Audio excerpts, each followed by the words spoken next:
por mais que você corra, você percebe que ele ainda está em seu encalço. Parece que ela só está uma passada atrás de você. Você já começa a ouvir os barulhos do metrô, que logo vem atrás. Eu giro sacando minha katana e girando para dar um corte na coxa dela. Falo, dado 20! Nessa hora, você já saca sua katana, cortando uma perna dela. Continua girando, corta a barriga dela, você vê até as entranhas dela saindo, ela segura assim nesse momento.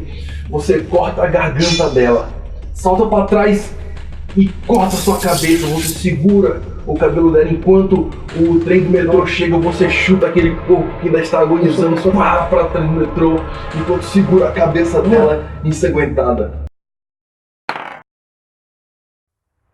E aí, rolando de dados, eu sou o Dimitri e esse é o R2PG e hoje nós vamos falar de como não descrever um crítico. Como assim, Dimitri? É o seguinte, um crítico o que é? Inicialmente falando, lá nos tempos remotos do RPG, um crítico é quando você faz uma ação e aquela ação resulta em um acerto em um local crítico. Como assim? Você vai dar um chute numa porta e você consegue acertar o local crítico da porta, um local fraco, um local que seria fácil de arrombar. Você vai dar uma facada no cidadão e você acerta o coração dele, o pulmão, um lugar que vai dar mais dano. O crítico ele vai se modificando ao decorrer das eras mitológicas do RPG. Como assim? Hoje o crítico ele pode acontecer em milhões e milhões de coisas. Um exemplo muito ruim que eu acho disso se encontra no Storytelling, ou Storyteller, onde no livro mesmo eu me recordo em que ele fala onde críticos podem fazer novas problemáticas. Como assim? Os vampiros estão fugindo ali e tudo mais, eles vão tentar abrir a porta e aí eles têm um crítico negativo e aí por causa disso aparece à direita um outro vampiro que tenta atacá-los. Eu acho que esse tipo de crítico influenciando a narrativa não é uma coisa boa. Como eu já falei no Dice Slave, eu não acho que os dados são bons narradores. Seja o narrador, não deixe que o dado controle o jogo para você. Mas, existe também aquela situação, eu acho uma situação muito ruim, que acontece muito nas mesas, e essa é a principal crítica desse vídeo, é quando o mestre ele pega a ação do jogador e transforma numa outra coisa que não tem nada a ver com o que o jogador falou. Como assim? No caso do exemplo que eu já fiz aqui da abertura, o cidadão queria dar apenas um corte na coxa da pessoa que perseguia ele e o mestre acabou criando um fatality em cima disso. É muito comum, às vezes, eu vou querer esquivar e o cidadão faz uma pirueta, uma coisa que realmente não estava na cabeça do jogador. E aí, senhores, a gente tem que lembrar qual é o princípio do RPG. O mestre mestra e o jogador joga. O mestre não deve ficar influenciando nas ações do jogador. Entre aspas, aí a gente vai falar sobre o conceito de liberdade aqui no kart. Vocês dão uma olhada e tiram suas conclusões. Fora essa questão, a maneira de guiar é diferente. Mas se você pegar o personagem e fazer uma cinemática, isso não é um jogo eletrônico. Uma cinemática não é necessária. O jogo de RPG é um jogo onde você está interpretando um personagem. No momento que o mestre tira o controle do jogador e faz toda aquela cena cinematográfica que não tem nada a ver com o jogo, é uma cena que, por exemplo, ele não faz numa situação normal. Como, por exemplo, é um personagem que dificilmente faz um parkour. Aí ele conseguiu, no crítico dele, uma esquiva boa, aí o mestre disse que ele fez 20 kg de parkour, parecia o Aladdin lá no filme. Não, isso aí meio que tirou a imersão, totalmente tirou a imersão do jogador, e ainda mais foi uma cinemática ali, como eu vou utilizar essa expressão cinemática, que demorou uma cara de tempo e sinceramente, não empurrou a aventura pra frente, não ajudou muita coisa. Às vezes descreve até posicionamento de câmera. Você tá assistindo um filme, filho? Não, a câmera vem de cima. Que é essa, louco? Daqui a pouco vai ter Michael Bay aí botando uma águia e a câmera olha no olho da águia. Essa aí é uma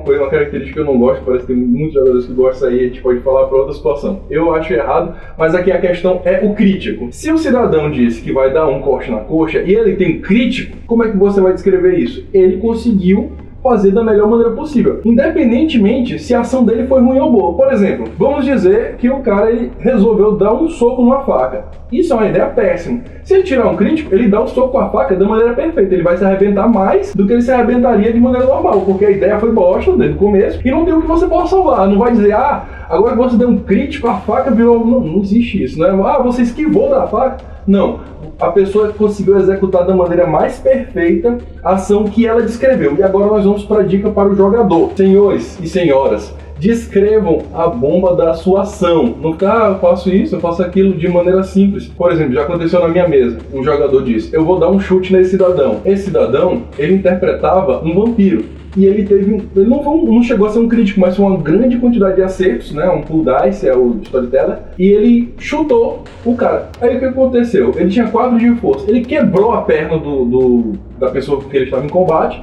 E ainda acertou a outra que dava boa e machucou bastante, ele caiu no chão, gritando e se contorcendo e tudo mais. Ele falou, mas eu só queria derrubar. Então, eu vou tentar derrubar esse cara. Não falei, eu vou dar um chute nele. Porque quando você fala que vai dar um chute, pra mim você vai executar o chute da melhor maneira que você consegue. Se você tem muita força, você vai dar com muita força. Se você vai dizer, eu vou dar um raspa nesse cara, vou tentar dar um chute pra que ele se desequilibre e caia. Ou eu vou dar um chute na perna dele, são duas ações diferentes. E o crítico vai influenciar nessa situação. Se você diz que vou dar um chute na perna dele, você vai dar com toda a sua habilidade. Se você, por exemplo, é um lutador de Muay Thai experiente, você possivelmente vai dar um golpe que vai aleijar esse cidadão. Se você der um chute querendo apenas derrubá-lo, nem necessariamente a pessoa vai sofrer um dano. Simplesmente você conseguiu derrubá-lo de maneira perfeita. Então, mestres, sigam a interpretação do seu jogador. Ou seja, se ele disse que vai fazer determinada coisa, não importa se ele tira um crítico negativo, se ele tira um crítico positivo, ele vai tentar executar aquela coisa da melhor maneira possível. Jogadores, descrever como você vai realizar a ação e qual o objetivo que você quer alcançar com aquela ação é uma maneira de deixar o jogo mais imersivo e ajudar o seu mestre a narrar de maneira mais perfeita. Porque no momento que você tenta, vou voltar ao exemplo do chute, se você tenta dar um chute na perna de alguém, possivelmente essa pessoa pode cair, mas você vai dar dano nela. Mas se você quer apenas dar um chute para desequilibrá-la e deixar ela no chão, é uma mecânica diferente. Não necessariamente está nas regras, mas está na interpretação, com certeza. O que serve para um, serve para o outro. Eu estou falando do crítico positivo, também serve para o crítico negativo. Ao ponto em que, se no crítico positivo ele apenas conseguiu desempenhar a ação que ele descreveu da melhor maneira possível, no crítico negativo vai acontecer justamente o contrário, ele vai ter o pior desempenho possível. É claro que, vamos dizer assim, em certas situações específicas, como por exemplo, a conjuração de uma magia, pode acabar acontecendo uma coisa muito absurda, o mundo pode acabar rompendo suas leis, porque justamente é a especialização daquela magia. Existe esse tipo de sistema no Dragon Age RPG, eu gosto muito do Dragon Age RPG, ele tem essa questão, se você tem um crítico negativo fazendo uma magia, pode acontecer certas coisas, inclusive um buraco negro que levando todos os seus amigos e você mesmo para algum local obscuro do universo. Algum local obscuro do universo não, do multiverso. Então, senhores, se a pessoa ela está tentando abrir aqui uma porta, ela tira um crítico negativo, o máximo que vai acontecer é ela quebrar a ferramenta, ela fazer mais barulho do que ela previa, alertar alguém, mas não vai, por exemplo, aparecer um lobisomem do nada, que ele nem estava na sessão que você planejou, mas já que ele criou um tipo negativo, vai acontecer isso. O mundo não vai se rachar porque ele tem um crítico negativo nisso, entendeu? Sinceramente, eu já falei, não era nem pra estar jogando dado nesse tipo de situação. Por exemplo, a pessoa vai pegar uma espada, isso eu vi acontecer. Ela vai pegar uma espada no chão. O mestre exigiu que ela jogasse dados. Ela teve um crítico negativo. Eu não sei como diabos o mestre disse que ele foi pegar a espada escorregou, girou e acertou o braço dele, causando muito dano. Não era nem pra ele estar jogando dado pra pegar uma espada no chão. Ele não estava nem em combate nem nada. Um exemplo aqui mais claro pra vocês. Você tá no meio de um combate. Vou dar um rolamento, pegar aquela espada e levantar com ela na mão. Tudo bem, você jogou o dado.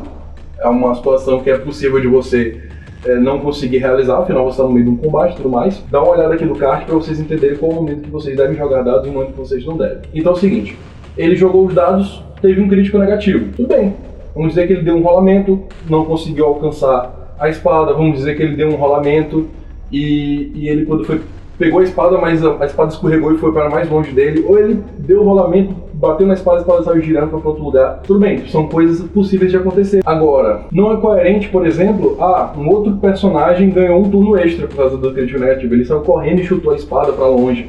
Ou pior, a pessoa pegou a espada e pegou na lâmina e se machucou com isso, que é um idiota que mesmo girando não consegue perceber se está pegando no cabo ou se está pegando na lâmina. No momento que você percebe que sua mão não vai alcançar o cabo, vai alcançar a lâmina, você para. Pelo amor de Deus. Então é o seguinte, ou então ele, pegou a espada e quando levantou, cortou o braço, cortou a perna, também não tem lógica nem cabimento sobre isso. Então, senhores, se vocês gostaram desse vídeo, eu quero que vocês curtam, eu quero que vocês compartilhem com seus amigos, eu quero que vocês marquem aquele mestre de vocês que cria um filme encantado aí, no momento que estão jogando Vampira Máscara, e no momento que você tira um crítico, se torna aí o História Sem Fim. Comentem aí qual foi a loucura mais absurda que vocês viram num crítico, pode ser positivo, pode ser negativo. E eu quero também, no fundo, de verdade, que vocês sejam muito felizes. E eu garanto que se vocês seguirem essas dicas de crítico que eu acabei de dizer pra vocês, vai deixar o jogo de vocês muito mais épico. Não é pra isso que nós jogamos?